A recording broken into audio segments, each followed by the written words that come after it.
নবী সাল্লাল্লাহু আলাইহি ওয়াসাল্লাম বলেছেন যে এই দোয়া পড়ার পরে যদি কেউ সকালে পড়ে রাত্রের আগে মারা যায় জান্নাতে চলে যাবে। রাতে পড়ে সকালের আগে ইন্তেকাল করলে জান্নাতে চলে যাবে। আমি ইস্তেগফারের আপনাদেরকে 2-3টা দোয়া শিখাই দেই আগে ছোট্ট করে। এক নাম্বার, যারা একটু পড়াশোনা করেন মাশাআল্লাহ তারা এইটা পড়বেন, সাইয়্যিদুল ইস্তেগফার। সাইয়্যিদুল ইস্তেগফার আমার সাথে বলবেন, আল্লাহুম্মা আনতা রাব্বি লা ইলাহা ইল্লা আনতা খালাকতানি আনা আবদুক ওয়া আনা আলা আহদিক ওয়া ওয়া'দিকা মাস্তাতা'ত আউযু বিকা মিন শাররি মা সানা'ত আবু'ু লাক বিনি'মাতিকা আলাই ওয়া আবু'ু বিযানবি ফাগফিরলি ফাইন্নাহু লা ইয়াগফিরু যুনুবা ইল্লা আনতা।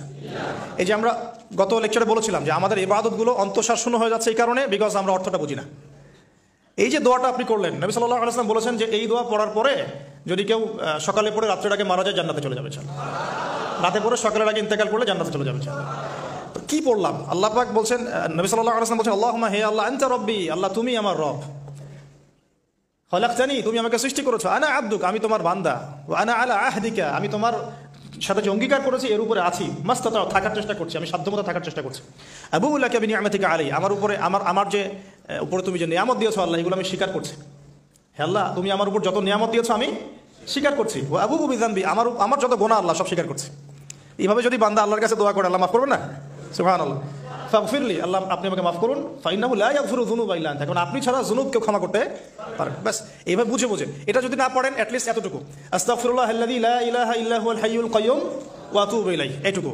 আর এটাও যদি না পড়েন, না পড়াটা একটু লজ্জার যদিও বা, তাও যদি না পড়েন তাহলে বলবেন আস্তাগফিরুল্লাহ ওয়া আতুবু ইলাইহি, আস্তাগফিরুল্লাহ ওয়া আতুবু ইলাইহি। আসুন তাহলে আমরা কাজগুলো পেয়ে গেলাম। এখন আসুন আমরা কেন রোজা রাখছি? নবী করিম সাল্লাল্লাহু আলাইহি ওয়াসাল্লাম এখানে উদ্দেশ্যটা বলছেন। এই দিনে কি করা হয়েছে? মুসা আলাইহিস সালাম এবং তার কওমকে নাজাত দেওয়া হয়েছে, ফিরআউন তার কওমকে ডুবিয়ে দেওয়া হয়েছে। এই তো এই রোজার সাথে কিন্তু হুসাইন রাদিয়াল্লাহু আনহুর কারবালার শাহাদাতের কোনো সম্পর্ক নাই। এটা একটা আকীদা পরিষ্কার করে নেবেন। হুসাইন রাদিয়াল্লাহু আনহুর কারবালার ঘটনা হয়েছে নবী সাল্লাল্লাহু আলাইহি ওয়াসাল্লামের ইন্তেকালের 60 বছর পরে। শরীয়ত ক্লোজ হয়ে গেছে না নবী সাল্লাল্লাহু আলাইহি ওয়াসাল্লাম ইন্তেকালের সাথে সাথে, নাকি আরো শরীয়ত আসবে? তো শরীয়তের কোনো নতুন বিধান কি এরপরেও চালু করা যাবে?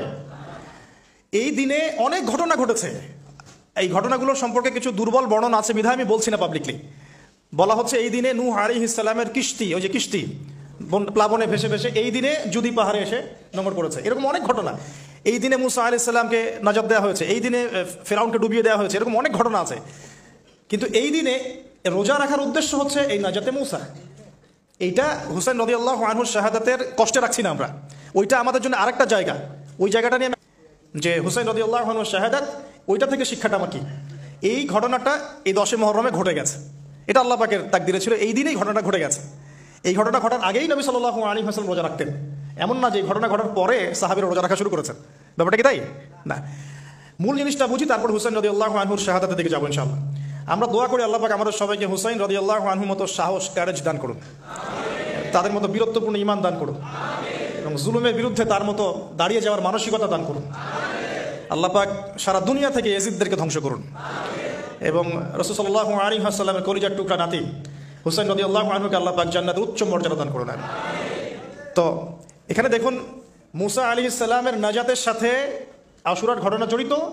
আর একটা কথা আমি বলে দিই, মুসা আলাইহিস সালাম, তার কওম, ফিরআউন এবং শেষ জামানা দাজ্জাল, জেরুজালেম, ইহুদি, এদের সবার সাথে একটা যোগসূত্র আছে। একটু বোঝার চেষ্টা করবেন, একটু বোঝার চেষ্টা করবেন। আবার বলছি, রোজাটা রাখছি আমরা আশুরার স্মৃতিতে, ওই স্মরণে। এই আশুরার দিন এর ঘটনা, মুসা আলাইহিস সালামের কওম, ফিরআউন, বনু ইসরাইল, এখনকার জেরুজালেম, জিউসদের উত্থান, শেষ জামানা, এই প্রত্যেকটা বিষয় কানেক্টেড আছে। আমি জানি না কিভাবে আমি শব্দ নিয়ে আপনাদেরকে বুঝাবো। আমি এখনগুলো লেকচারগুলোতে বলি যে আমি লাস্ট 3-4 বছর থেকে একটা প্রবলেম ফেস করছি, অনেক কিছু বুঝতে পারছি কিন্তু আমি আপনাকে বুঝাতে পারছি না। আমি কোন ভাষা প্রয়োগ করবো বা কীভাবে সিকোয়েন্স সাজাবো আমি আসলেই বুঝতে পারছি না। বিশ্বাস করেন, এগুলো শুধু বাইরের কথা বললাম, ভিতরে এমন অনেক কথা আছে যার 30 থেকে 40% আমি বলতে পারছি, বাকি 60% কথা আমি বলতে পারছি না।